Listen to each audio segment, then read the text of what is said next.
Friends, आज की इस वीडियो में हम क्लास 9 एनसीईआरटी सोशलॉजी का नागरिक शास्त्र यानी उसका हम चैप्टर नंबर 1 पढ़ेंगे। ठीक है, तो इसमें पढ़ाया जाता है कि लोकतंत्र क्या और क्यों। ठीक है, इस चैप्टर का नाम है। तो इस चैप्टर में बताया क्या गया है, ये बताया गया है कि लोकतंत्र क्या होता है, उसकी मुख्य विशेषताएं क्या हैं और लोकतंत्र को अन्य शासन व्यवस्थाओं से बेहतर क्यों माना जाता है। बेसिकली यही सब इस चैप्टर में बताया गया है। तो जो पहला टॉपिक आता है वो आता है कि लोकतंत्र क्या है।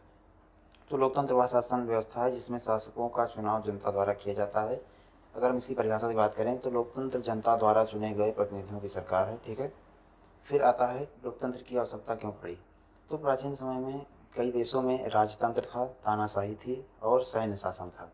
इन व्यवस्थाओं में जनता को निर्णय लेने का अधिकार नहीं था, इसलिए ऐसी व्यवस्था की आवश्यकता महसूस हुई जिसमें जनता की भागीदारी हो और सरकार जनता के प्रति जवाबदेह हो। ठीक है, फिर आता है कि लोकतंत्र की मुख्य विशेषताएं। तो जनता द्वारा चुने गए शासक देश के प्रमुख निर्णय निर्वाचित प्रतिनिधि लेते हैं। सत्ता जनता के चुने हुए नेताओं के हाथ में होती है। ठीक है, फिर अगला आता है स्वतंत्र और निष्पक्ष चुनाव। तो चुनाव नियमित समय पर हों, सभी दलों का चुनाव लड़ने का अवसर मिले, सभी दलों को मतदाता स्वतंत्र रूप से मतदान करें। ठीक है, तो उसे हम स्वतंत्र और निष्पक्ष चुनाव कहते हैं।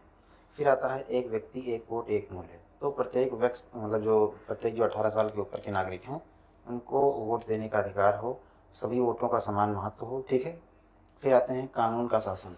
तो सरकार और संविधान और कानून के अनुसार कार्य करें।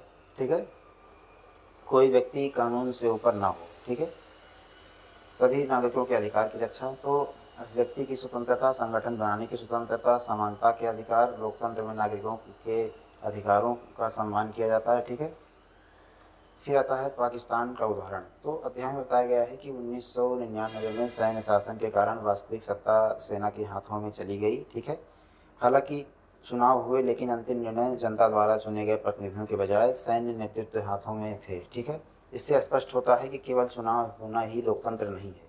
ठीक है, फिर लोकतंत्र के पक्ष में तर्क। तो क्या क्या तर्क हैं। बेहतर निर्णय, निर्णय चर्चा और विचार विमर्श के बाद लिए जाते हैं। गलतियों की संभावना कम होती है। जनता के प्रति जवाबदेही, सरकार को जनता को जवाब देना पड़ता है, जनता चुनाव के माध्यम से सरकार को बदल सकती है। ठीक है, फिर आते हैं विवादों का शांतिपूर्ण समाधान। विभिन्न समूह अपनी बात रख सकते हैं, संघर्षों को बातचीत से हल किया जा सकता है। ठीक है, फिर आता है नागरिकों की गरिमा। तो प्रत्येक व्यक्ति को सम्मान मिलता है, सभी नागरिक समान माने जाते हैं। ठीक है, फिर आते हैं गलतियों को सुधारने की क्षमता। तो यदि सरकार गलत निर्णय लेती है तो अगली बार उसे जनता बदल सकती है। ठीक है, लोकतंत्र में सरकार की संभावना बनी रहती है।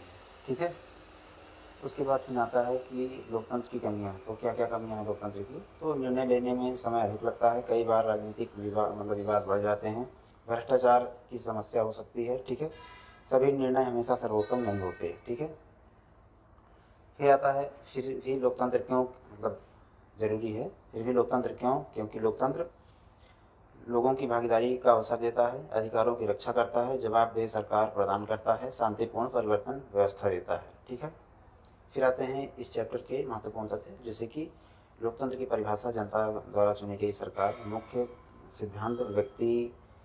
सिद्धांत एक व्यक्ति एक वोट एक मूल्य। ठीक है, फिर आवश्यक शर्त स्वतंत्र और निष्पक्ष चुनाव, लोकतंत्र का आधार जनता की भागीदारी, सबसे बड़ा लाभ जवाबदेह सरकार। ठीक है, फिर आते हैं महत्वपूर्ण शब्द इस चैप्टर से, यानी अगर इस शब्दों को आप याद करेंगे इस चैप्टर से रिलेट करके तो आपको याद करने में और आसानी होगी चैप्टर को, जैसे कि लोकतंत्र, तानाशाही, चुनाव, मताधिकार, जवाबदेही, संविधान। ठीक है, फिर इस अध्याय का सार इस अध्याय में टोटली क्या क्या बताया गया है। तो क्या क्या बताया गया है। लोकतंत्र ऐसी शासन व्यवस्था है जिसमें जनता अपने प्रतिनिधि का चुनाव करती है। लोकतंत्र की मुख्य विशेषताएं हैं। जनता द्वारा चुनी गई सरकार, स्वतंत्र एवं निष्पक्ष चुनाव, एक व्यक्ति एक वोट, एक कानून का शासन और नागरिक के अधिकारों की रक्षा।